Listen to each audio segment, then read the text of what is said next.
어쩌세요? 2023년 여러분 성경 묵상 열심히 하세요? 하십니까? 기도 생활 어떻습니까? 제자의 영이 흐른다는 것은 뭐예요? 성령이 충만한 것이죠. 정말 그래서 나를 죽인다고 하더라도 예수를 포기할 수 없는 정말 예수께 안전히 미칠 정도로 그런 가치를 발견하는 그런 한 해가 되어지기를 소망합니다. 정말 지금 우리가 새해가 밝아서 지금 벌써 이제 이 3주째 접어들고 있는데 몇 사람에게는 그렇게 변화된 모습이 보이지 않아요. 그렇다면 그분들의 삶은 보나마나 똑같을 겁니다. 우리는 민수기 말씀을 묵상하지 않았습니까? 구름이 움직이면 어떻게 해야 되죠? 일사불란하게 군대처럼 움직여야 되죠. 군대는 움직였는데, 구름은 움직였는데 나는 텐트에서 잠만 자고 있으면 그 사람 어떻게 될까요? 강야에서 죽어요. 제자의 영이 흐르게 하라라고 하면 이것이 우리 교회 하나님이 주신 말씀이라고 생각하고 여기 5가지 묵상, 기도, 공동체, 예배, 가정, 군대처럼 일사불란하게 정말 하나가 되어서 그렇게 나아갈 때 우리 교회 안에 성령의 강력한 역사가 일어나고 놀라운 하나님의 축복이 임할 것입니다. 그런데 우리 성도들이 그렇게 안 하면 여러분 정말 그렇습니다. 교회는 분위기로 작동하는데 열심히 한 사람들마저도 힘을 잃어버리게 될 거예요. 그런데 서로 한 사람씩 더 함께하면서 정말 그렇게 공동체를 이루어서 저 비전을 따라 저 5가지 전략을 죽을둥살둥하면서 해낼 때에 진짜 내 목숨과도 바꿀 수 없는 예수의 가치를 발견하지 않겠습니까? 아멘. 그리하십시다. 그런 마음으로 다시 새롭게 옆 사람하고 제자의 영이 흐르게 합시다. 정말 제 나름대로는 그런 어떤 의욕과 열정이 가득해 있습니다. 이런 마음들에 여러분이 같이 함께해서 정말 불같은 마음으로 주님을 섬기는 한 해가 되어질 수 있기를 소망합니다. 자, 오늘 본문의 말씀은 이사야가 크게 두 부분으로 나눠진다고 그랬죠. 어떻게 나뉜다고 그랬습니까? 39장으로 구약의 39권이죠. 그리고 신약의 27권. 그래서 40장부터 66장까지 이제 신약의 어떻게 보면 27권의 의미하고 거의 흡사합니다. 아마 이사야는요 이렇게 성경이 그렇게 66권, 구약 39권, 신약 27권으로 나누질도 몰랐을 거예요. 그런데 이렇게 성경을 기록했는데 후에 보니까 너무나 똑같은 거예요. 내용이. 자, 우리가 이사야서 1장을 보면 1장의 내용이 뭐였습니까? 1장의 내용이 뭐였어요? 이스라엘의 죄 문제였죠. 그렇죠? 이스라엘의 죄 문제를 다뤘단 말이에요. 자, 그런데 이제 신약의 소론격인 이 40장은 뭘 다루고 있나요? 죄사함을 다루고 있어요.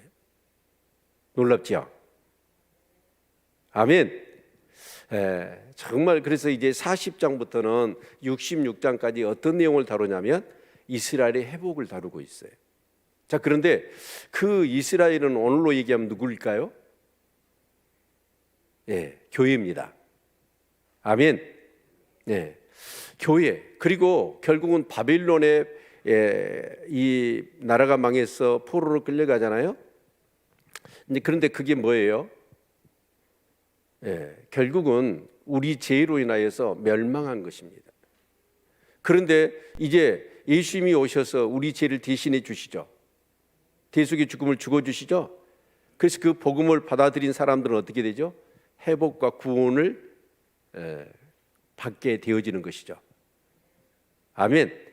그래서 이 구약은 그림자고 신약은 실체거든요. 그래서 이 구약의 어떻게 사건들, 역사적인 사건들이 사실은 누구를 얘기하고 있냐면 예수 그리스도와 예수 그리스도의 사역과 하나님 나라를 이렇게 암시하고 있다라고 하는 측면에서 본다면 정말 이 성경은 놀랍다라고 얘기할 수밖에 없을 것 같습니다. 그래서 정말 오늘의 본문은 뭐냐면 회복에 대한 말씀인데 바로 하나님께서 하나님의 백성들을 이루하라 라고 하는 그런 메시지예요. 그런데 그 이루의 내용이 뭐냐면 첫 번째로 복역의 시간이 끝난다는 거예요. 복역의 시간. 두 번째로 뭐냐면 그래서 그 시간이 끝나고 회복에 어떻게 보면 그 길이 열리니까 그 길을 뭐하라? 예비를 해라, 준비를 해라. 그 얘기입니다. 이제 그러면서 이 회복에 그 길이 열리고 준비가 되어지면 그것을 통해서 아름다운 소식을 전하게 되죠. 그럴 때 사람들이 어떻게 됩니까?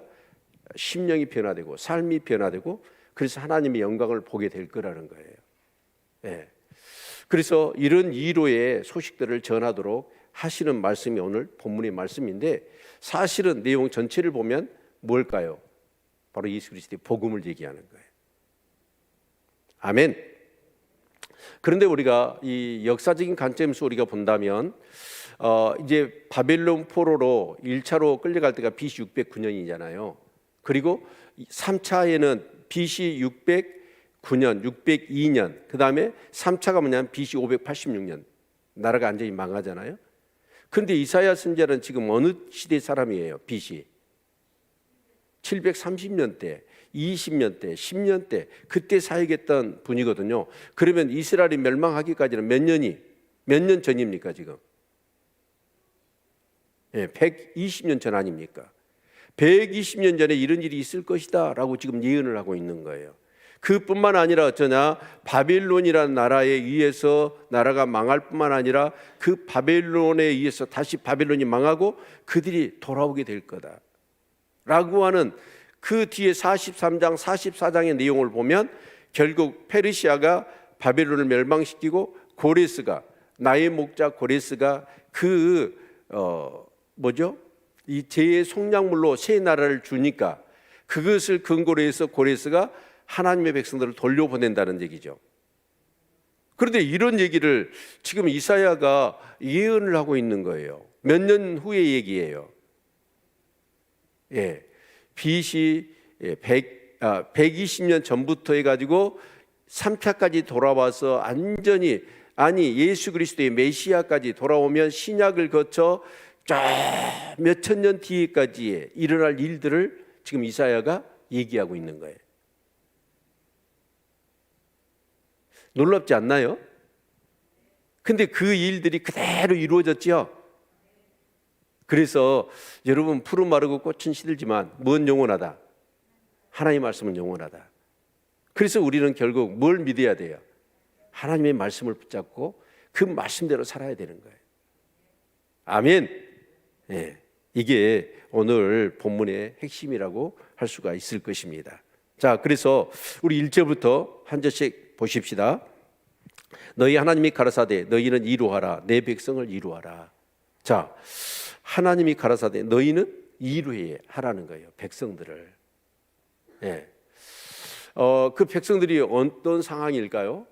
나라가 망하고 이역만리 포로가 되어서 정말 하나님이 살아계시면 어떻게 우리가 그 할례받지 못한 하나님도 모르는 그 이방 나라에 의해서 멸망당하고 포로로 끌려와서 이런 정말 생활을 해야 되느냐라고 하는 그런 어떤 낙심과 절망 가운데 있는 그런 백성들에게 뭐하라? 이루의 소식을 전하라 라고 얘기합니다. 그래서 2절 같이 한번 읽어볼까요? 시작. 너희는 정다이 예루살렘에 말하며 그것에게 애쳐 구하라. 그 복역의 때가 끝났고 그 죄악의 사함을 입었느니라. 그 모든 죄를 인하여 여호와의 손에서 배나 받았느니라 할지니라. 어떻게 이루하라고 하냐면 너희는 정다이 예루살렘에 말하며, 그러니까 그 예루살렘 백성들에게 정다이 말하는 말은 이 개정 성경을 보면 어떻게 돼요? 마음의 감동을 하도록, 마음에 닿도록 이 이루를 전해라라는 얘기예요. 그런데 그게 어떤 거예요? 이루의 내용이 그 복역의 때가 끝났다라는 거예요. 이런 복역이란 말이 언제 쓰죠? 감옥에 갔을 때. 그러니까 결국은 이 유다가 바벨론의 멸망을 당해서 바벨론의 포로로 끌려가잖아요. 그건 뭐예요? 죄를 지어서 감옥에 갇힌 거라는 얘기예요. 그렇죠? 네. 어떤 죄일까요? 하나님의 백성들이 뭐 했어요? 하나님을 섬기지 않고 뭘 섬겼어요? 우상을 섬겼잖아요. 그래서 하나님 말씀대로 살지 않고 자기 멋대로 살아버렸잖아요. 수많은 종들을 보내서, 여러분 대부분 우리가 선지자를 이사야를 비롯해서 에레미야 선지자를 통해서 또 수많은 선지자들을 통해서 백성들을 돌아보라고, 그렇게 회개하고 돌아보라고 말씀했지만 그들은 어떻게 했습니까? 오히려 선지자들을 죽여버렸잖아요. 그래 자기 멋대로 살았잖아요. 그래서 하나님은 정말 하다 안 되니까 마지막 방법이 뭐였어요? 바벨론이라는 나라를 들어서 유다를 쳐버리고 그들을 어떻게 해요? 바벨론 포로로 끌어가는 거예요. 그런데 에레미야서 29장 10절에 25장이나 29장의 내용을 보면 에레미야 선지자가 그 얘기를 해요. 결국은 그 애굽을 의지해서 그 바벨론과 대적을 하려고 할 때 에레미야 선지자가 아니다, 이 나라는 망하게 돼 있다, 이거 하나님의 뜻이니까 대적하면 무고한 피만 흘릴 뿐이다. 그런데 우리가 바벨론 포로로 끌려가면 70년 만에 돌아올 거다, 이 메시지를 전하지 않았습니까? 그랬죠? 네. 그래서 그 복역의 때 70년에 그 시간이 끝나니까 하나님이 어떻게 하시는 거예요? 그들을 돌아오게 하시겠다는 거예요. 아멘. 그런데 그 복역의 때가 끝났고 그 죄악에 사함을 입었느니라. 그러니까 여러분, 그 복역의 때가 끝났다. 자, 어떤 사람이 감방에서 나올까요? 죄값을 치른 사람. 죄값을 치른 사람은 나오잖아요. 그런데 죄값 안 치르고도 나오죠. 어떻게 나와요? 돈 써가지고 나오거나 아니면 뭐 이렇게 특사로 해가지고 정치적으로 나오잖아요. 그런 거 보면 어때요? 국민들 마음에, 아니 죄 지었으면 그래서 법대로 해가지고 몇 년을 딱 언도를 때렸잖아요. 근데 힘없는 사람은 어때요? 그 형 다 살고 나와야 되고, 힘 있는 사람은 정치적으로 그냥 특사로 내보내주잖아요. 그럼 돼요, 안 돼요? 씁쓸하지요? 아무튼 그렇습니다. 반드시 죄값을 치러야 되거든요. 그러면 이스라엘 백성이 죄를 지어서 바벨론이라는 감옥에 이제 복역을 했어요. 근데 그 죄값을 어떻게 치렀을까요? 여러분, 이제 우리가 죄를 한번 생각해 보면, 우리가 죄 지으면, 여러분, 자, 보통 우리는 그렇게 생각합니다. 국가적으로 얘기한다면, 자, 죄를 지었어요. 자, 자동차를 타다가, 자, 운전을 하고 하다가 신호 위반을 했어요. 죄 지었어요, 안 지었어요? 지었어요, 안 지었어요? 속도 60km인데 70, 80을 달렸어. 지었어요, 안 지었어요? 지었죠. 그러면 그 죄는 어떻게 될까요? 자, 발각이 안 됐어. 카메라에 안 찍혔어. 카메라 찍히면 어떻게 해야 돼요? 죄값 내야 되죠. 근데 안 찍혔단 말이에요. 안 찍힌 죄는 어떻게 될까요? 그냥 넘어갈까요? 넘어가요, 안 넘어가요? 넘어가요? 절대로 그 생각하면 큰일 나요, 여러분. 죄 지으면요, 카메라에 걸리지는 않았고 경찰에 걸리지는 않았지만 죄를 지었다면, 한 예를 드는 거예요. 그 죄는 절대 없어지지 않습니다. 누가 살아계신 한? 하나님이 살아계신 한. 왜요? 하나님은 어떤 분이시에요? 사랑의 하나님이지만 공의의 하나님이에요. 그래서 하나님은 동전의 양면처럼 공의와 사랑이 딱 같이 있습니다. 그래서 여러분, 죄 지었는데 그냥 사랑한다고 해서 죄를 덮어주고 그냥 당신 죄 없어 해버리면 공의가 훼손되고, 그 공의를 근거로 해서 그 사람을 그대로 용서를 안 하고 죄의 삭은 사망이잖아요. 죽인다고 한다면 사랑의 문제가 되잖아요. 그래서 공의와 사랑을 충족시킨 게 뭐예요? 예수님이 십자가잖아요. 아멘. 그래서 우리가 지은 죄는요, 발각이 안 됐다 할지라도 그 죄는요, 절대로 없어지지 않습니다. 여러분, 우리가 무엇으로부터 구원받았어요? 죄로부터 구원받았잖아요. 죄가 뭐예요? 여러분, 간음하고 도적질하고 살인한 거 이 죄예요? 아니에요. 하나님 없이 내 마음대로 사는 것이 죄입니다. 그런데 그런 죄를 짓게 되면 그 죄는 절대 없어지지 않아요. 하나님이 살아계신 한. 그래서 죄의 싹은 크고 작든지 간에 하얀 거짓말이든지 여러분 새빨간 거짓말이든지 거짓말을 했으면 그 죄는 어째요? 정말 하나님의 거룩하신 그 공의로우신 하나님의 기준으로 놓고 보면 그 죄를 지면 죄의 싹은 사망이에요. 다 죽어야 돼요. 그래서 우리는 예수 그리스도를 믿어서 은혜로 우리가 다 죽어야 돼요. 그런데 하나님은 어떻게 하십니까? 예수님을 이 땅에 보내신다고 약속하셨고 예수님을 그 약속대로 보내셔서 우리 모든 죄를 저주를 짊어지시고 십자가에 돌아가셨잖아요. 그래서 그 사실을 믿을 때 우리는 어떻게 되는 거예요? 죽지 않고 그 은혜로 구원을 받은 거지요. 아멘입니까? 그런데 그 죄는 없어지지 않고 반드시 어떻게 해요? 내가 죽어야 돼. 근데 내가 죽지 않고 하나님은 어떻게 나를 살리시고 누구를 죽였어? 예수님을 죽였잖아요. 자, 그렇다면 이스라엘이 죄를 지어서 이런 바벨론의 감옥에 갔거든요. 그럼 죄값을 그 70년이라는 형만 채우면 되느냐? 아니에요. 그 죄값을 누군가가 담당을 해야 돼. 아멘입니까? 그 담당을 누가 하셨어요? 자, 우리 이사야서, 자, 뒤에 있으니까 우리 찾아봅시다. 이사야서 43장.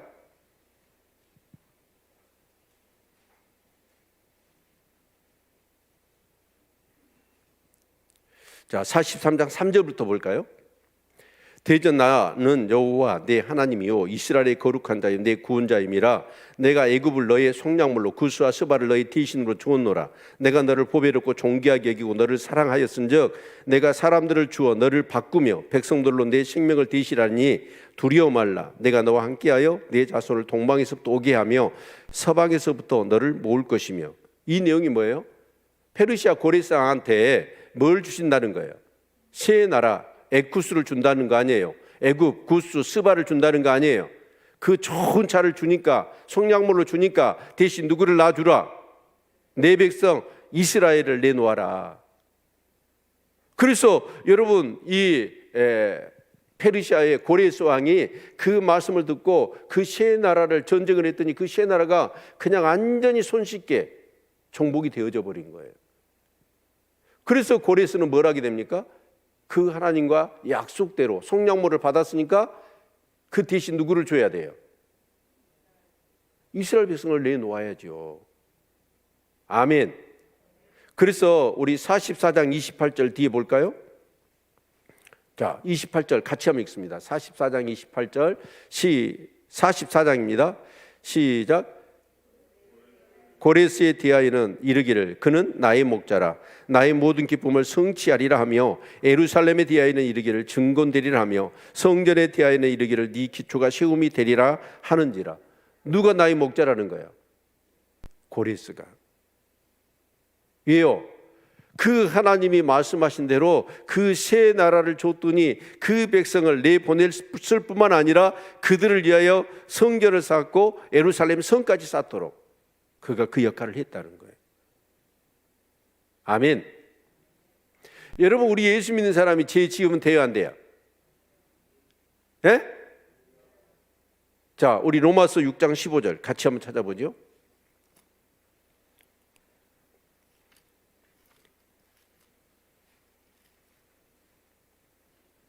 예, 로마서 6장 15절. 진짜 이 말씀이 마음에 새길 수 있기를 바랍니다. 마음에 새길 수 있기를 바랍니다. 마음이 새겨놔야 돼요. 같이 크게 읽습니다. 시작. 그런즉 어찌하리요? 우리가 법 아래 있지 아니하고 은혜 아래 있으니 죄를 지으리요? 그럴 수 없느니라. 우리가 은혜로 구원받았어요. 법으로 우리는 죽었어야 돼요. 근데 은혜로 우리를 살려주셨어요. 그 은혜를 받은 사람이 다시 죄를 지을 수 있느냐? 있어요, 없어요? 없다는 거예요. 그런데 만약에 죄를 지으면 어떻게 될까요? 물론 우리가 그렇습니다. 이제 신약에 보면 영지주의가 나오잖아요. 영지주의자들이 어떻게 생각을 해요? 자, 우리가 죄를 지으면 어때요? 예수님이 우리 죄를 담당하셨죠. 그래서 우리 죄가 사함을 받죠. 우리가 회개하면. 아멘. 자, 그런데 그것을 죄인 줄 알고 의도적으로, 고의적으로, 반복적으로, 계획적으로 죄를 지어요. 그래서 레위기 19장에 보면 무릇 짐진 자와 무릇 죄 지은 자와 짐짓 죄 지은 자가 나오죠. 무릇은 뭐예요? 무릇 짐진 자와 무릇 죄를 지은 자. 그러니까 고의적으로 알고 지은 죄하고 모르고 지은 죄하고 차이가 있어요, 없어요? 있지요.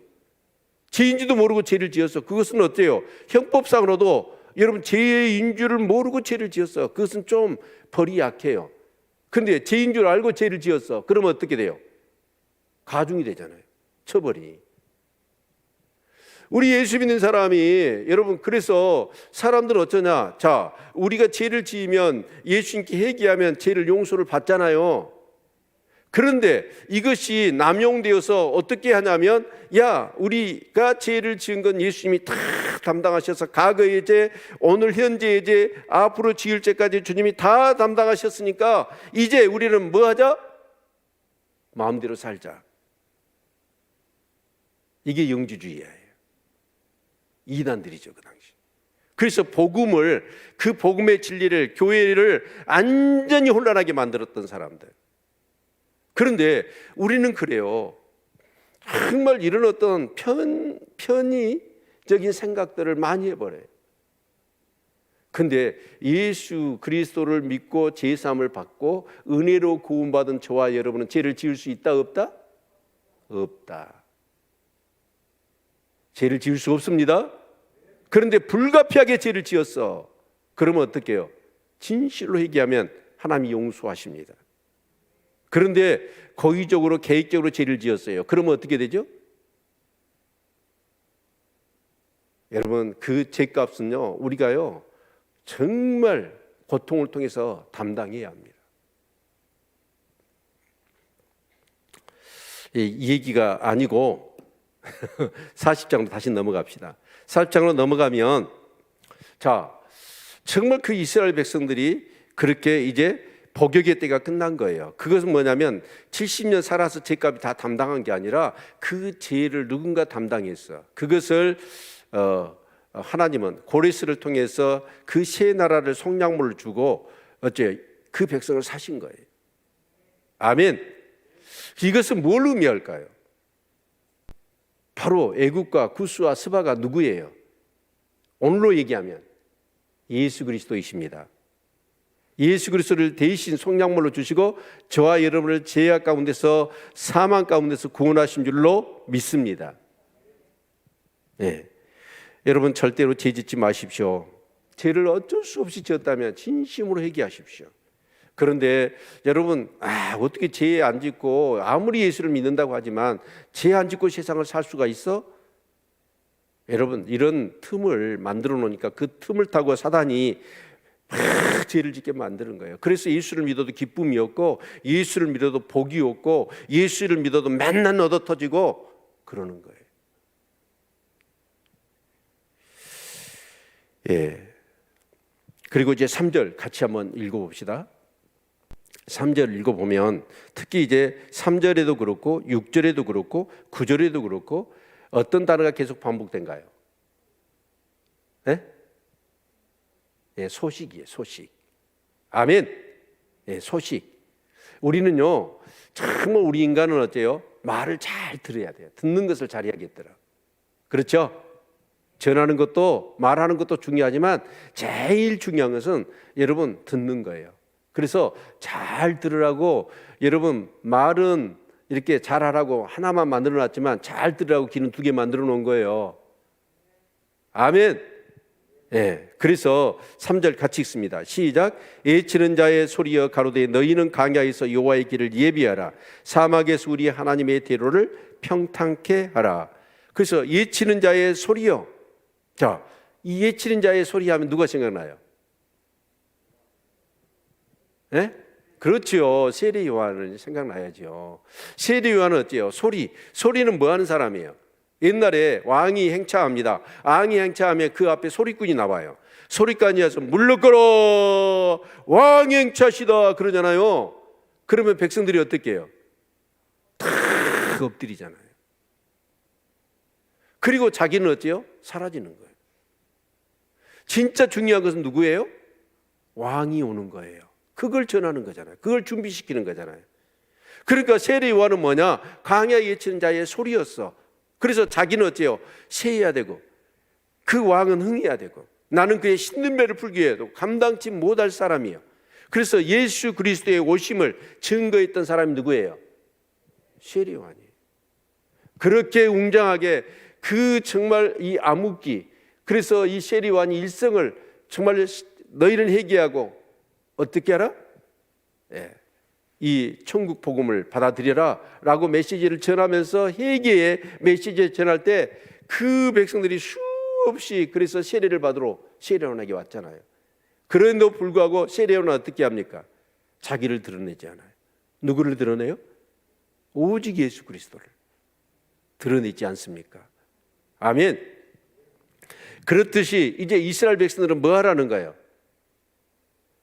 광야에 예치는 소리가 되어지라는 거예요. 그래서 뭘 준비하라?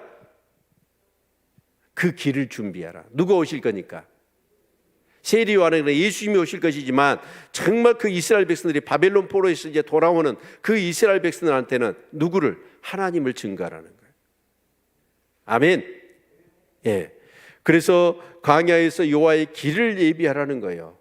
이것은 어떻게 보면 광야 이 뭐죠? 바벨론에서 그 예루살렘까지 이제 포로 귀환하는 그 길을 의미할 수도 있겠지만 사실은 뒤에 내용을 전체를 놓고 보면 그건 너무 좁아요. 그건 뭐냐면 바로 장차 오실 예수 그리스도 메시아가 올 건데 그 메시아의 길을 예비하라는 그 의미입니다. 그렇죠? 네. 그래서 사막에서 우리 하나님의 대로를 평탄케 하라. 여러분 우리가 생각해 봅시다. 예수님이 오시지요. 오신 예수님이 다시 오시마 약속하셨지요. 자, 그런데 예수님이 이렇게 오시는데 마음대로 오실 수 있어요, 없어요? 예수님이. 네? 절대로 예수님은요 마음대로 못 오셔요. 왜요? 약속을 하셨거든요. 난리와 재난과 전쟁의 소식이 더 많아질 겁니다. 두 번째로 적그리스도가 서야 될 거예요. 세 번째로 배도한 사람이 엄청 많아질 겁니다. 그러나 가장 중요한 조건이 뭐예요? 예수님이 오시기에 땅끝까지 복음이 증거돼야 돼요. 아멘. 이런 조건들이 충족되어지면 주님이 오실 거란 말이에요. 아멘입니까? 그래서 땅끝까지 주의 복음이 증거되어진다는 말의 의미는 뭐예요? 이 세상에 있는 모든 사람들에게 기회는 줘야 될 거 아니에요. 예수 복음을 증거해서 이제 문제는 뭐냐면 그 예수 복음을 증거해서 한 번은 들어서 어떻게 하든지, 그런데 그것을 믿고 안 믿고는 당사자 책임이야. 모든 사람에게 기회를 주신다는 거예요. 그런데 믿고 안 믿고는 이제 그 사람 책임이고 그때가 되면 주님이 오신다잖아요. 사도행전에 그렇게 얘기했잖아요. 아멘. 그래서 주님이 오실 겁니다. 그런데 그 주님이 오실 때 마지막 때는 어떤 일이 날까요? 적그리스도가 서야 돼. 그리고 수많은 사람이 배도할 겁니다. 땅끝까지 복음이 증거돼야 되고. 그래서 그 하나님의 대로를 뭐하라? 너희들이 예비해라. 그 얘기를. 그래서 4절에 보면 골짜기마다 도두어지며 산마다 작은 산마다 낮아지며 거르지 않는 것이 평탄케 되며 험한 것이 평지가 될 것이요. 여기 골짜기마다 도두어지고 산마다 작은 산마다 낮아지며 거르지 않는 것이 평탄케 되며 험한 것이 평지가 될 것이다. 여러분 정말 하나님의 복음이 증거되면 어떤 일이 일어날까요? 복음이 증거되면 어떤 일이 일어납니까? 여러분 예수 그리스도를 믿어서 여러분에게 어떤 일이 일어났습니까?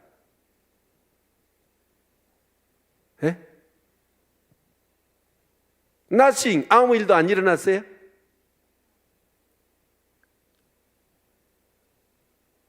아니, 예수 믿어서 어떤 일이 났어요? 제사함 받았지요? 구원 받았지요? 하나님의 자녀가 됐지요? 그래서 우리 옛사람은 죽어버린 거 아니에요. 완전히 새 사람, 새로운 피조물이 된 줄로 믿습니다. 그래서 우리는 목적이 달라지고 가치관이 달라지고 이 세상을 사는 방식이 달라져요. 오늘 남학에서 예배를 드리는데 찬양팀이 그 나종소 목사님의 영광의 나라 그 찬양을 하더라고요. 얼마나 눈물이 많이 나는지 몰라요. 정말 그 영광의 나라, 그 영광의 나라를 우리가 사모하며 나아가는 그 길은 어째요? 우리 지금 민수기 내용을 보십시다. 민수기 내용 오늘 10장 끝났잖아요. 그리고 내일부터는 마태복음을 볼 건데 계속 이어졌으면 좋을 뻔했어요. 근데 저는 10장, 11장, 12장, 6장까지 16절까지 살펴보니까 3일 길을 걸어서 바란 강야까지 도착했더라고요. 그런데 그렇게 시내산에서 11개월 13일 동안 그들을 훈련시키고 준비시켰잖아요. 율법을 주셨고 시내산 언약을, 그러면서 성막 제도를, 제사, 절기 모든 그래. 그래서 군대 조직으로 만들고 시내산의 언약까지 다 맺어서 이제 그들이 다 준비되어서 출발을 해서 3일길 딱 걸었는데 그들이 어떻게 하던가요? 울며 불며 원망하며 불평하며 뭐 합니까? 우리 정력이 시하여서 정말 고기를 먹고 싶은데, 생선을 먹고 싶은데, 예와 수박을 먹고 싶은데, 부추를 먹고 싶은데 이 만나만 먹으니까 못 살겠다. 그래서 하나님이 얼마나 화가 났던지 그 이스라엘 진영 가운데 뭘 내려버리던가요? 불을 내려버리잖아요. 그렇게 근 1년에 해당되는 시간 동안을 여러분 그 출애굽에서부터 그 엄청난 이 장자의 재앙 유월절 신앙도 경험했잖아요. 어린 양의 피로 그들이 구원받은 사실도 경험했고 홍해를 건넜지 않습니까? 만나와 메추라기 구름기둥 불기둥으로 그들이 그렇게 인도를 받고 그렇게 준비되고 훈련되어 정말 출발을 했는데 고작 3일길 가서 그들의 영성이 뽀록 나버려요.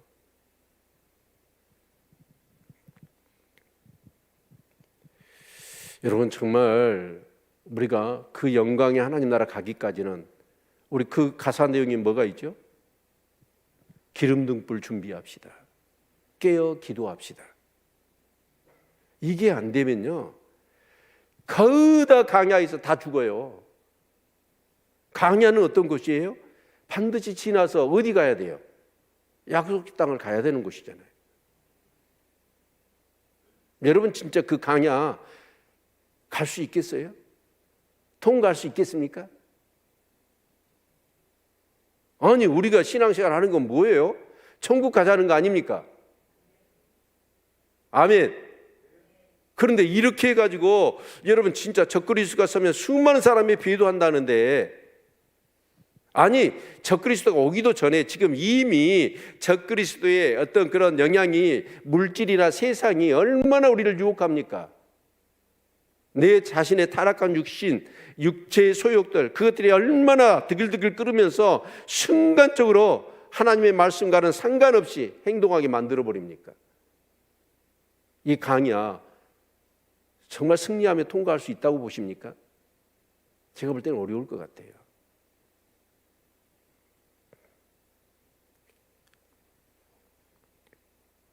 승리합시다. 그래서 예수를 믿게 되면 어쩌냐? 완전히 옛사람은 죽어버리고 완전히 새로운 피조물이 되어서 이제는 어떻게 사느냐? 죄에 대해서는 죽고 하나님에 대해서는 산 자로 사는 거예요. 죄가 아무리 유혹을 해도 어째요? 죄에서 죽은 송장이니까 죄가 유혹을 하면 어째요? 움직이질 않아요. 반응이 없어요.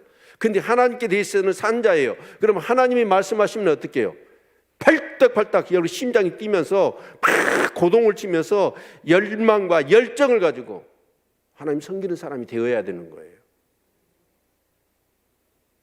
하나님을 예비하는 것이 기쁨이고 하나님 앞에 정말 기도하며 하나님과 동행하는 삶이 정말 흥분된 정도로 세상에 그 어떤 것과는 비견할 수 없는 내 인생의 가장 축복의 삶이야지요.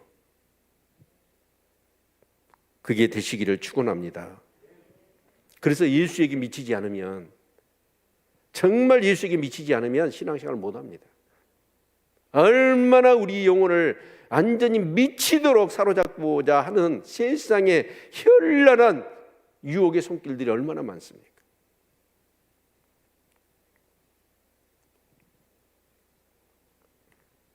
그래서 골짜기, 낙심된 사람이 어떻게 돼요? 골짜기면, 여기 이 돋운단 말은 나사라는 뜻이더라고. 나사가 뭐냐면 높인다는 얘기예요. 막 낙심돼 있잖아요. 절망하잖아요. 시험 들어 있잖아요. 어떻게 하나님이 살아계신데 이렇게 우리가 정말 나라가 망하고 포로로 끌려와서 이렇게 고생을 하며 살아야 돼? 그렇게 불러도 그 시편 137편에 보니까 그 발강가에 그 수금을 걸어놓고 그들이 얼마나 그 주지응립을 쌓아놨고 바벨론의 고관 대작들이 곤주가를 부르라고 그래요. 그러니까 하도 기가 막혀서 그들이 어때요? 수금을 버드나무까지 걸어놓고 통곡하면서 얘기하잖아요. 그랬던 낙심된 사람들이 이 회복에, 정말 복역의 시간이 끝났고 이제 너희들이 회복될 거다라고 하는 이런 소리를 들을 때 그들이 낙심된 마음이 이루와 힘을 얻는 거지요. 여러분, 정말 우리가 이 인생의 강약길을 걸어가는 가정 속에 낙심될 일이 얼마나 많습니까? 하나가 해결되면 또 하나가 생기고, 이제는 어깨끈이 하지만 또 꼬리에 꼬리를 물고, 낙심할 일, 상처받을 일, 시험들 일 끊임없이 있잖아요. 그때마다 예수 그리스도의 복음으로 이겨내시기를 축원합니다. 서로 이 예수 그리스도의 십자가 부활의 그 복음을 붙들고 여러분 서로 위로하고 격려하며 힘을 내시기를 바랍니다. 이 산이, 작은 산과 또 높은 산이 낮아진다는 거예요. 교만한 생각들, 하나님을 대적하여 스스로 교만한 생각들을 낮아지게 하라는 것입니다. 오늘은 그런 것 같아요. 우리 목회자들이나 성도들이 옛날에 한참 교회가 부흥할 때는 목회자들이나 성도들이 교만했어. 근데 지금은 어쩌냐? 오히려 교만한 게 아니라 너무 이축되어 있는 것 같아. 힘을 내십시다. 힘을 내십시다. 하나님은 살아계십니다.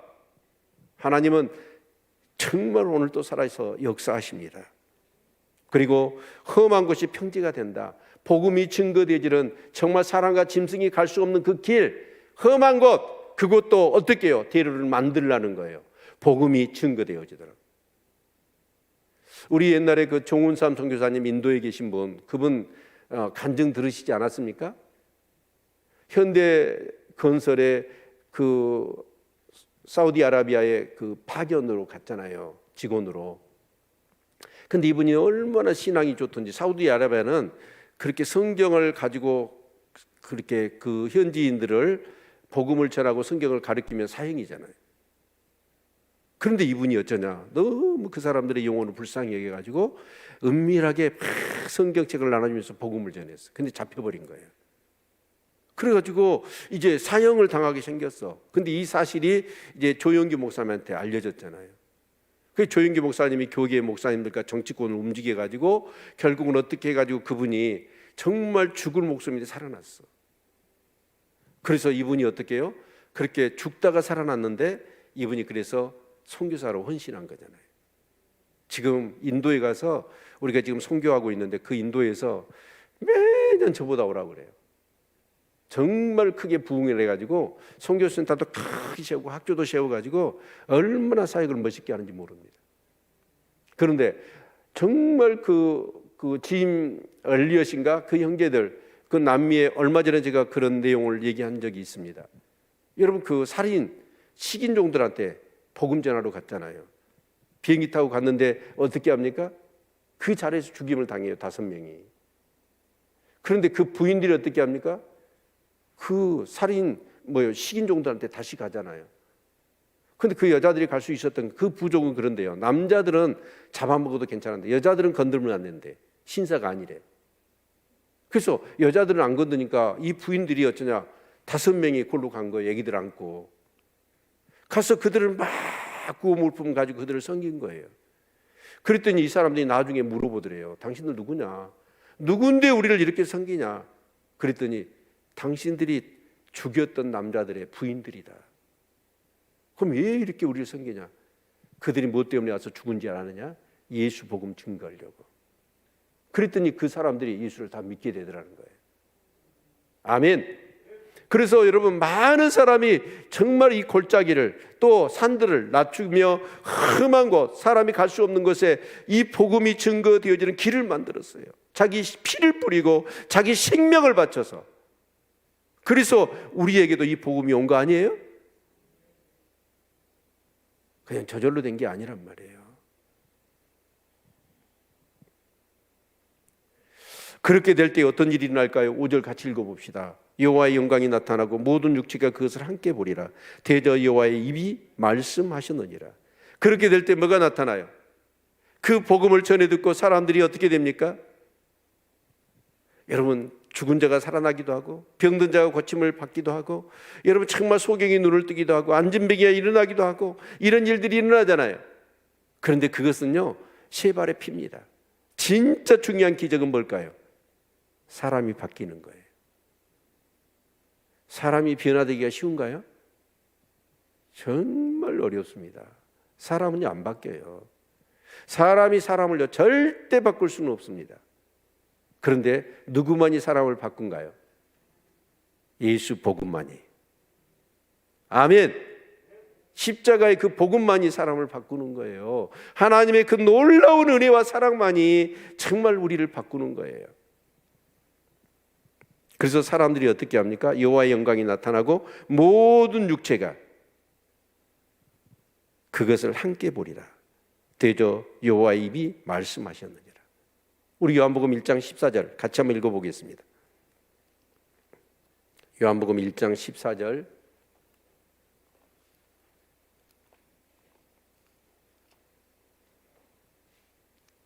자, 우리 같이 읽겠습니다. 시작. 말씀이 육신이 우리 가운데 거하심에 우리가 그 영광을 보니 아버지의 독생자의 영광이요 은혜와 진리가 충만하더라. 말씀이 육신이 되어 우리 가운데 거하심에 누구예요? 예수 그리스도죠. 예수 그리스도가 오시니까 우리가 그 영광을 보니 아버지의 독생자의 영광이요 은혜와 진리가 충만하더라. 그래서 여러분, 그 복음의 대로를 따라서 메시아 예수 그리스도가 오시게 되니까 어떻게 해요? 사람들이 모두가 그 예수를 보잖아요. 그리고 그 복음의 그 시온의 대로를 통하여 복음이 증거되어지는 마다 그 살아계신 하나님의 그 역사가 일어나고 그 예수 그리스도의 복음의 역사가 일어나지 않습니까? 그래서 그 영광을 모든 육체가 다 보게 된다는 것이죠. 그런데 어떻게 이게 신약하고 이렇게 딱 들어맞을까요?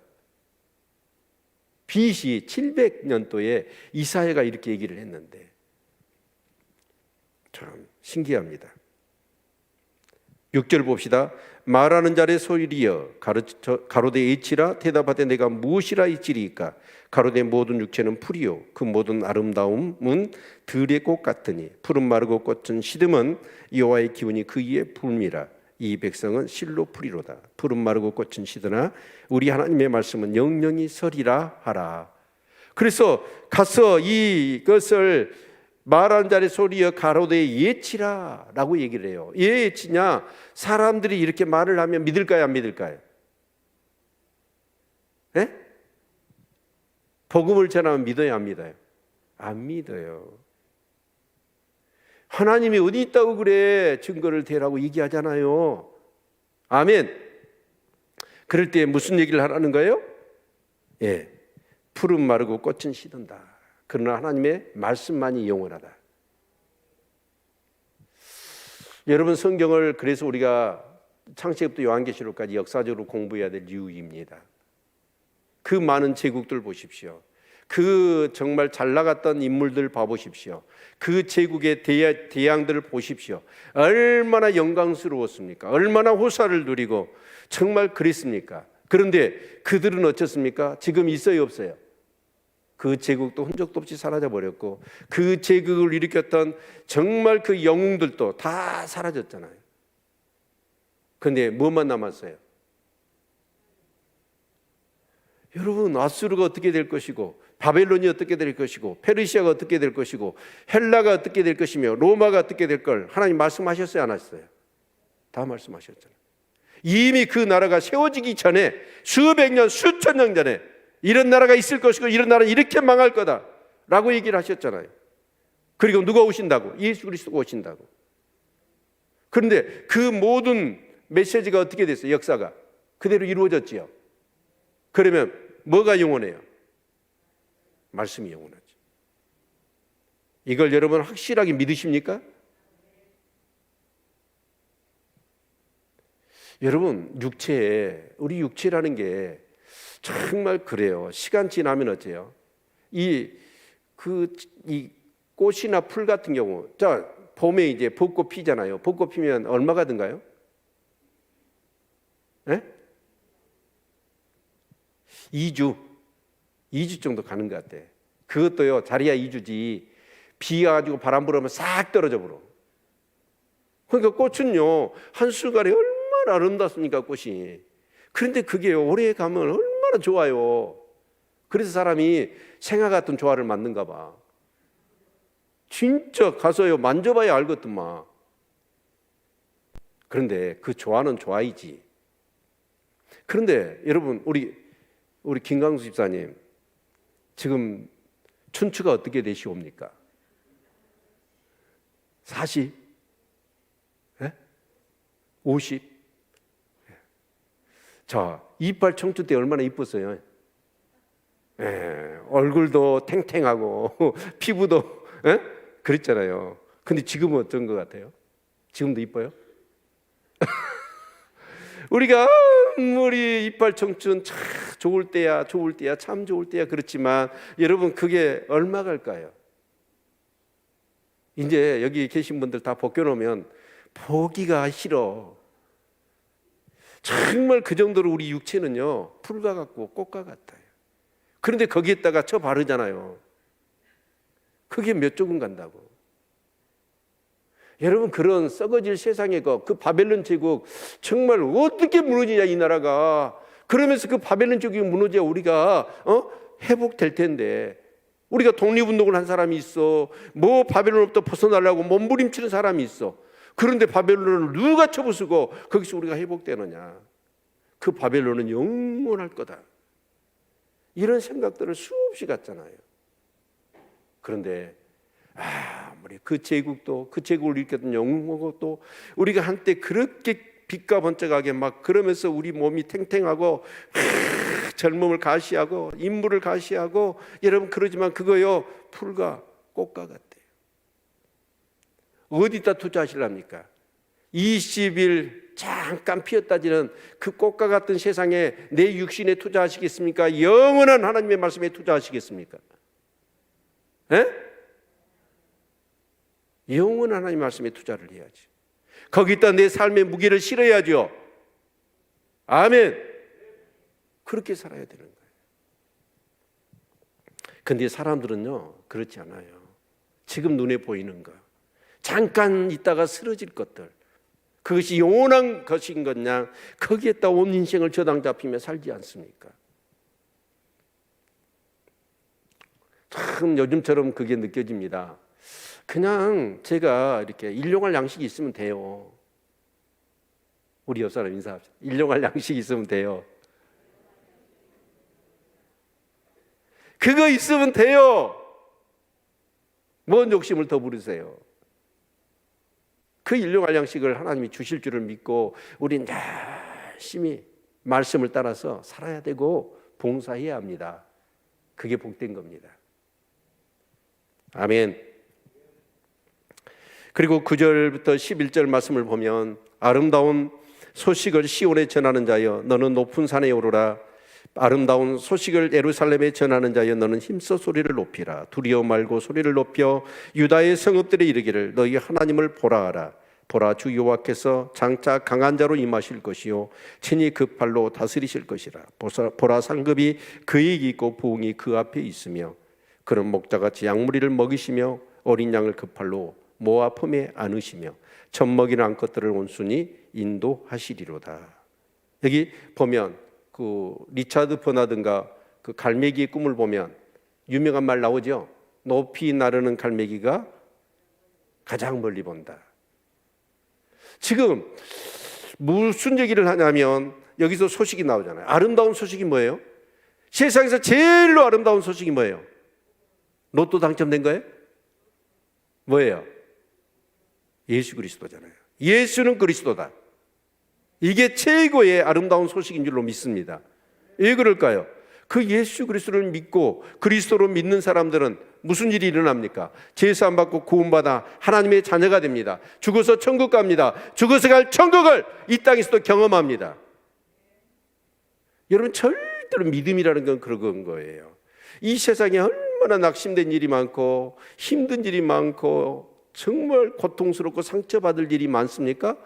여러분, 원수 같은 사람들을 정말 만나기도 하잖아요. 그런데 정말 그 하나님을 믿는 사람은 어쩌냐? 그런 사람들한테 틈을 안 줘요. 낙심이 없어요. 시험 들지 않아요. 상처받지 않아요. 절망하지 않아요. 왜요? 믿음이 있으니까. 그래서 죽어서 갈 천국을 그 믿음으로 이 땅에서 누리는 거예요. 그 믿음이 있기를 축원합니다. 누가 별짓거리를 다 하면서 나를 시험 주고 상처를 주고 또 내 삶의 환경이 정말 어렵고 힘들어도 절대로 하지 않을 수 있는 믿음이 있기를 바랍니다. 그 믿음으로 어떻게 하냐면 죽어서 갈 천국을 이 땅에서 누리는 거예요. 아멘입니까? 세상을 이기면 뭐라고요? 믿음이라고. 사단은요, 자꾸 우리 주위의 사람들을 통해서요, 환경을 통해서요, 우리를 어떻게 해요? 우는 사자같이 산길자를 찾으면서 우리를 뒤흔들려고.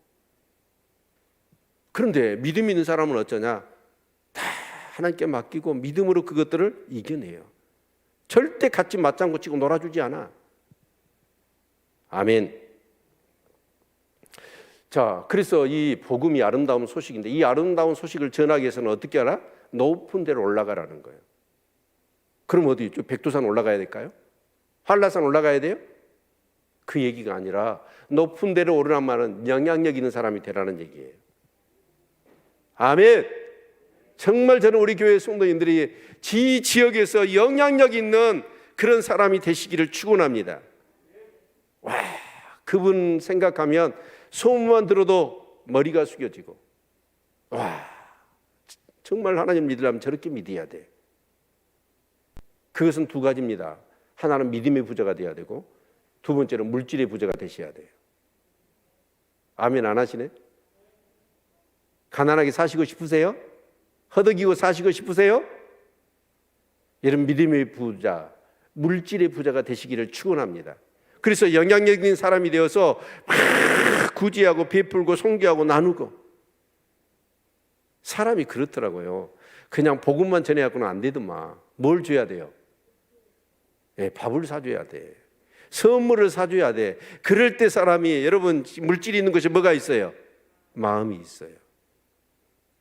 그래서 여러분, 전도하려면 어떻게 해야 되냐면 요즘 말로 해갖고는 안 돼요. 힘듯이 물질을 줘도 어떻게 줘야 돼요? 선물을 줘도. 네? 저기 다이소 가서 사가지고 주면 돼요? 안 돼요? 발로 차불어요.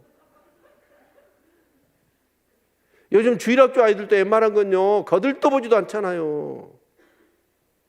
정말 그러려면 진짜 그 사람이 탐나고, 와, 우리 진정성이 느껴질 정도로의 물질 공시를 해야 돼. 근데 물질 공시만 하면 될까요? 아니에요. 뭔가 영향력 있는 삶이 되셔야 돼.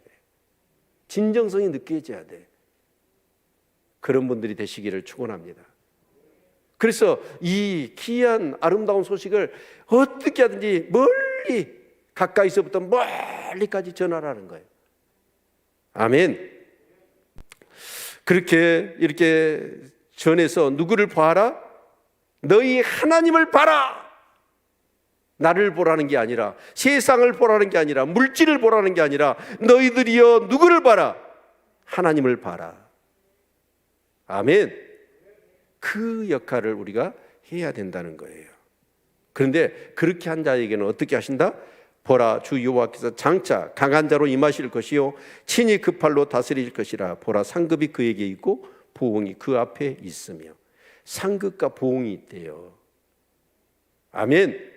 그래서 우리 계시록 22장 12절 같이 한번 볼까요?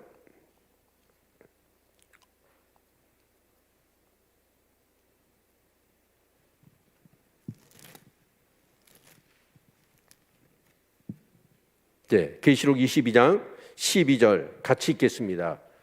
예, 시작. 보라, 내가 속히 오리니 내가 줄 상이 내게 있어 각 사람에게 그의 일한 대로 갚아 주리라. 아멘. 이건 주님이 재림하신 얘기예요. 주님이 재림하실 때 어떻게 한다는 거예요? 내가 줄 상이 내게 있어 각 사람에게 그의 일한 대로 갚아준대요. 아멘. 예. 여러분, 주님이 오셔서 우리에게 각 사람에게 줄 상이 있대요. 그런데 이 일한 대로, 그 일이 뭘까요? 이 아름다운 소식을 전하는 거예요. 아멘입니까? 그래서 진짜 우리가 중요한 것 중에 하나가 뭐냐면 바로 천하만민이, 여기 보면 천하만민을 죽기로 인도하는 우리 교회,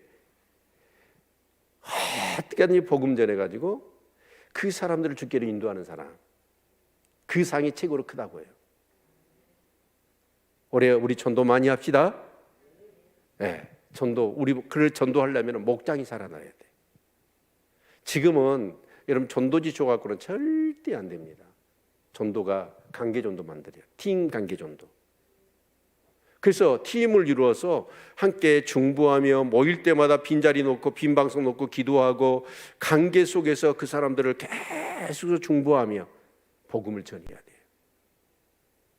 여러분, 그런 역사가 있기를 바랍니다. 그럴 때 하나님이 뭘 주실까요? 우리에게 상을 주신대요. 상을. 네. 주님이 오실 때 상 주시지만 제가 볼 때는 그래요. 그 복음 전하도록 필요한 모든 것들을 하나님이 공급해 주실 겁니다. 아멘. 네. 그리고 11절에 그는 목자같이 양무리를 먹이시며 어린 양을 그 팔로 모아 품에 안으시며 젖먹이는 암컷들을 온순히 인도하시리로다. 주님이 오셔서 어떻게 하시던가요? 그 수많은 사람 목자 없는 양 같은 그 영혼들을 바라보며 민망히 여기셨잖아요. 그래서 그 목자 없는 양들을 섬기기 위해서 주님이 하신 일이 뭐죠? 12명의 제자를 세우는 일이었습니다. 그리고 그 12명의 제자들 정말 누가 크냐 그 싸움밖에 안 했잖아요. 그럼에도 불구하고 주님은 어쩌습니까? 포기하지 않고 그 양들을 내려놓았죠. 정말 안으시고 또 기르시고 정말 인도하시면서 그 신만한 물가 또 푸른 초장으로 인도하시며 그들을 먹이시고 입히시며 그렇게 양육하지 않았습니까? 그 제자들을 통해서 오늘 이 복음이 우리에게까지 임한 줄로 믿습니다. 바로 교회는, 우리는 이 일을 위해서 우리가 존재하는 것입니다. 아멘. 예. 참 이제 40장부터 66장까지는 전부 다 회복에 대한 내용입니다. 그런데 그 회복이 바벨론에서 회복되는 걸 얘기하거든요. 그런데 그 바벨론에서 회복된 것을 뭘로 얘기하냐면 죄와 사망의 권세 아래 있는 악한 어둠, 사단의 그런 권세 아래 있는 우리가 예수 그리스도를 통하여서 완전히 회복되었다는 거예요. 그걸 이중적으로 담고 있는 겁니다. 아멘. 네, 정말 우리 절대로 이 영광의 나라를 향하여 가는 민수기의 그 군대대로 대열해서 한 사람도 나고자 없고 탈락자 없기를 바랍니다. 힘들어도 강야는 다른 이름이 뭐냐면 훈련의 강야예요. 훈련. 하나님의 사람으로 훈련시키는 것이 강야거든요. 그러면 그 강야는 어째요? 너무너무 고통스럽고 힘들어요. 그런데 힘들다고 포기해버리고 안 가버리면 어떻게 되죠? 죽어요. 강야에서 죽어. 힘들어도 쌍코피가 흘려도 가야 돼요. 구름이 뜨면 가야 되고 나팔 불면 가야 돼요. 그게 우리의 신앙의 여정입니다. 자기 마음대로 하고 싶으면 하고 말면 말고, 여러분 그런 사람, 그건 완전히 하나님의 사람으로 훈련이 안 돼 있는 거예요. 그 믿음이 없는 거예요. 정말 예배에 모이기로 했다 그러면 모이고, 여러분 집회한다고 하면 하고, 기도해야 한다고 하면 모이고, 그러면서 여러분 같이 함께 구름이 뜨고 나팔이 불리면 거기에 따라서 같이 군대처럼 일사불란하게 그 권위와 질서 아래서 움직여야 그런 사람이 끝까지 가는 것이지. 아니 구름 떴는데 텐트에서 늦잠 쳐 자고 있으면 다 가보고 그 사람은 어떻게 돼요? 죽는 거지요. 탈락되었기를 바랍니다. 낙오자 되지 않기를 바랍니다. 끝까지 그 영광의 나라에 다다르는 우리 성도님들 되시기를 축원합니다. 기도하겠습니다.